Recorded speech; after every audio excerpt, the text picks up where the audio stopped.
கரூர் வழக்கை சிபிஐக்கு மாற்றி உத்தரவிட்டிருக்கு உச்சநீதிமன்றம். இது எல்லாருக்குமே தெரிஞ்ச விஷயம்தான். இந்த வழக்கு விசாரணை நடந்துட்டு இருக்கும் போதும் சரி, விசாரணை முடிஞ்சு தீர்ப்பு கொடுக்கும் போதும் உச்சநீதிமன்ற நீதிபதிகள், உயர்நீதிமன்ற நீதிபதி, அதுக்கப்புறம் தமிழக அரசையும் பார்த்து நிறைய கேள்வி கேட்டது மட்டும் இல்லாமல் விமர்சிச்சும் பேசியிருந்தாங்க. இதுவும் நிறைய மீடியாஸில் நிறைய பேருக்கு தெரிஞ்ச விஷயம்தான். ஆனாலும் நிறைய பேருக்கு இப்பவும் தெரியாமல் இருக்கு. அந்த நிறைய பேர் வேற யாரும் இல்லை, திமுக தொண்டர்கள்.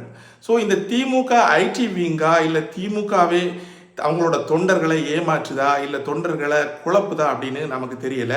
மோஸ்ட்லி இது திமுக ஐடி விங்கா இருக்க தான் வாய்ப்பு இருக்கு. என்ன அப்படின்னா, உச்சநீதிமன்றம் இந்த உயர்நீதிமன்ற அமைச்ச எஸ்ஐடி விசாரணை குழுவை தடை பண்ணிருச்சு. ஸோ அவங்கள்ட்ட ஆவணங்களை எல்லாம் சிபிஐக்கு கொடுக்க சொல்லிட்டாங்க. ஆனால் இப்போவும் நிறைய திமுக தொண்டர்கள் அப்படி ஒன்று நடக்கவே இல்லை, உயர்நீதிமன்றம் நியமித்த விசாரணை குழுவை உச்சநீதிமன்றம் எதுவுமே சொல்லலை, அதை தடை பண்ணவும் இல்லை அப்படின்னு நம்பிட்டு இருக்காங்க. அதை பற்றி பேசிக்கிட்டும் இருக்காங்க. ஸோ இந்த அளவுக்கு இந்த திமுக ஐடி விங் ரொம்ப மோசமான ஃபேக் நியூஸஸை பரவிட்டுருக்கு. ஸோ நீங்களும் திமுக தொண்டராக இருந்தால் நான் சொல்கிறேன், திமுக ஐடி விங் பரப்புகிற நியூஸை நீங்கள் நம்பாதீங்க.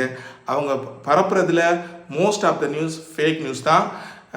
உயர்நீதிமன்றம் நியமித்த அந்த எஸ்ஐடி விசாரணை குழுவை உச்சநீதிமன்றம் தடை செஞ்சது மட்டும் இல்லாமல் விமர்சிச்சும் இருந்தது.